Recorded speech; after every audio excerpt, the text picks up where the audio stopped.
ഹരിയാനയിൽ ബി.ജെ.പി. സർക്കാർ പ്രതിസന്ധിയിൽ 3 സ്വതന്ത്രർ സർക്കാരിനുള്ള പിന്തുണ പിൻവലിച്ചു. ബൽറാം നെടുങ്ങാടി വിവരങ്ങളുമായി. ബൽറാം, ഈ സ്വതന്ത്രരുടെ നിലപാട് എന്താണ്? അവർ കോൺഗ്രസ് സ്ഥാനാർത്ഥികൾക്ക് വേണ്ടി പ്രചാരണം നടത്തുമെന്ന തരത്തിലേക്കൊക്കെയുള്ള വാർത്തകൾ പുറത്തു വന്നിരുന്നല്ലോ. അപ്പോൾ നിലവിൽ എന്ത് പ്രതിസന്ധിയെ നേരിടുന്നു സർക്കാർ എന്നുള്ളതാണ്? അവരുടെ ഭൂരിപക്ഷത്തിന് ഇത് പ്രതിസന്ധിയാകുന്നുണ്ടോ? മറ്റൊന്ന്, ഈ സ്വതന്ത്രർക്ക് നിലവിൽ കൂറുമാറ്റ നിരോധന നിയമമുള്ളതിനാൽ കോൺഗ്രസിൽ ചേരാൻ കഴിയില്ല, പക്ഷേ പിന്തുണ കോൺഗ്രസിന് എന്നുള്ളതാണോ നിലപാട്?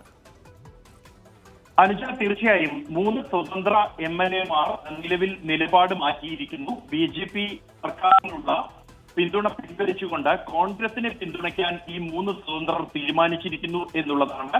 4 സ്വതന്ത്രരുടെ പിന്തുണയോടുകൂടിയാണ് നിലവിൽ ഇപ്പോൾ ഹരിയാന സർക്കാർ നിലനിന്നിരുന്നത്. രൺധീർ ഗോലൻ, ധരംപാൽ സിംഗ് അടക്കമുള്ള 4 സ്വതന്ത്രരാണ് സർക്കാരിനെ പിന്തുണച്ചുകൊണ്ട് ഉണ്ടായിരുന്നത്. അതിൽ 3 പേർ സർക്കാരിനുള്ള പിന്തുണ പിൻവലിച്ചുകൊണ്ട് കോൺഗ്രസിനെ പിന്തുണയ്ക്കാൻ തീരുമാനിച്ചിരിക്കുന്നു. അതോടെ സർക്കാരിന് ഭൂരിപക്ഷം നഷ്ടപ്പെട്ടിരിക്കുകയാണ്.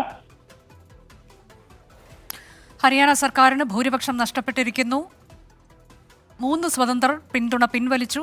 അവർ കോൺഗ്രസ് സ്ഥാനാർത്ഥികളെ ലോക്സഭാ തെരഞ്ഞെടുപ്പിൽ പിന്തുണയ്ക്കുമെന്നുകൂടി നിലപാട് പ്രഖ്യാപിക്കുന്നു.